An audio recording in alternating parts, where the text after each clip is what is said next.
obviously as sparring partners now, we're back to orthodox. Finding, we did find Conor Wallace, but it wasn't an easy find to find the right person to try and imitate that style. Finding an orthodox guy with basic striking skills and strong wrestling skills is a lot easier. It's a lot more straightforward. And it's also a lot more familiar to Conor, that the guy that kind of throws the overhand right and then just will try to grind him down on defense. We've faced that since we went into the UFC and even before then. But yeah, no, we're lucky we have Sergey, his wrestling coach for the last 7, 8 years, is almost physically a double for Eddie. About 5'7", similar weight. I would consider Sergey a much slicker wrestler, but he can mimic that grinding style of wrestling as well. So the camp has been pretty heavy wrestling orientated. Conor's striking skills are already there, so we know there's going to be a lot of clinch work in this. We know there's going to be a lot of wrestling, but there will be separations and there will be opportunities. And as we've seen many times, Conor doesn't need a whole lot of opportunities to land that clean shot.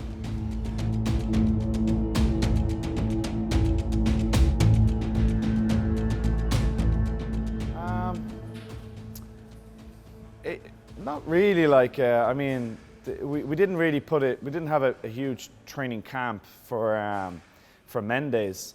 And I consider him almost a more difficult wrestler to deal with because he's so short. It's easier for him to get underneath Conor's shots. Eddie is, for some reason he's on the website as being the same height as Conor, but when you put them together, they're not. I guess Conor's about 5'10", and Eddie's maybe 5'7", but there's not that much of a height difference that, Conor just bend the knees a little bit, he's going to be eye level with him. So it's a little bit easier dealing with someone close to your own height shooting in than Mendes. And then, of course, in the lead up to the Mendes fight, with the knee injury, we weren't able to do a whole lot of wrestling. And also because we were preparing for Aldo, we didn't do a whole lot of wrestling anyway. So the 1 or 2 takedowns in that fight, Conor almost kind of gave them just to secure guard, rather than fight them hard and then possibly injure his knee. So that was a strange fight. Whereas this one now, few knocks and bruises, absolutely to be expected at the end of a tough training camp, but no injuries. There's a big difference between knocks and bruises and injuries. No injuries. Any takedown Eddie gets, he's going to have to fight tooth and nail for, and even if he does get a takedown, it's going to be an exhausting process. Conor's very, very difficult to take down. And even if you do get him down, very, very difficult to hold down.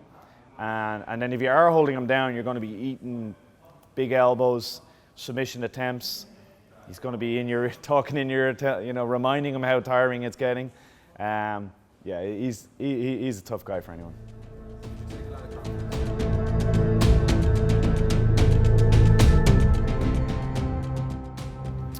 I don't think so because, Nate has 1 or 2 sequences on the fence he's very good at, but you wouldn't particularly say he's a takedown specialist.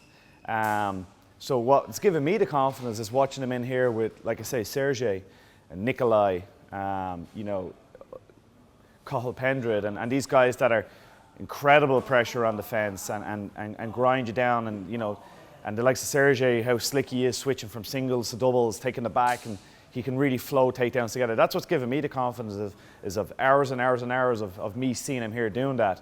So I do think Eddie is a much more difficult guy than Nate to deal with on the fence in terms of how he changes takedowns together.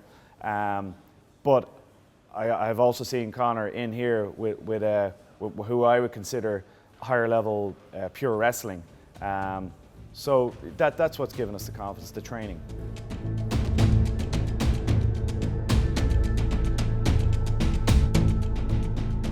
Yeah, it's like the Goldilocks porridge, it's a little bit too hot, a little bit too cold, and then just right. So, as his last fight before going into the UFC was at 55, and for me, that was the ideal weight.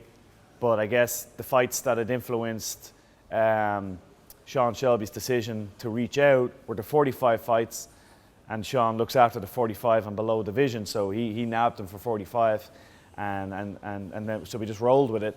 But I was always in the back of my head thinking the 55 is just that last 10 pounds. I mean, Conor can pretty much diet to 55, but getting 55 to 45, that 10 pounds was mean, you look at his body and you're trying to think, where am I going to get 10 pounds of weight off here, you know, water weight, and you know, on the scales, never missed it, always made it, but it was always a little bit of a worry trying to get there.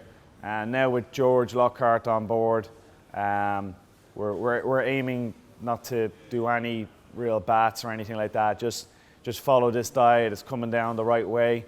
Step on the scales. He's going to be shredded, I'm sure, but not gaunt. And you know, the rehydration process will go great even now at the earlier weigh-ins and stuff. So it really is this the Goldilocks McGregor fight, like, you know.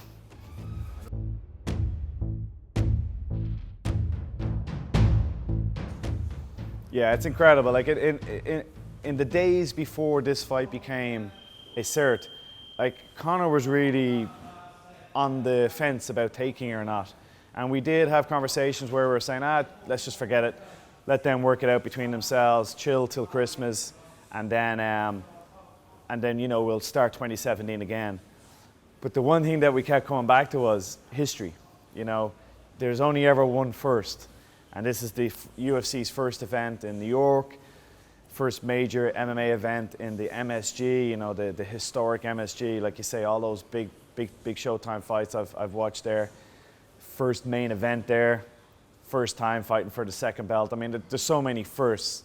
So even though after the Nate fight, it would have been tempting just to go to the Caribbean for a month for him, I'm sure, to get him right back in the gym that following Monday, there was only one thing that was going to do that, and that was a New York MSG event. If this had been another Vegas event, 100% this fight wouldn't have happened.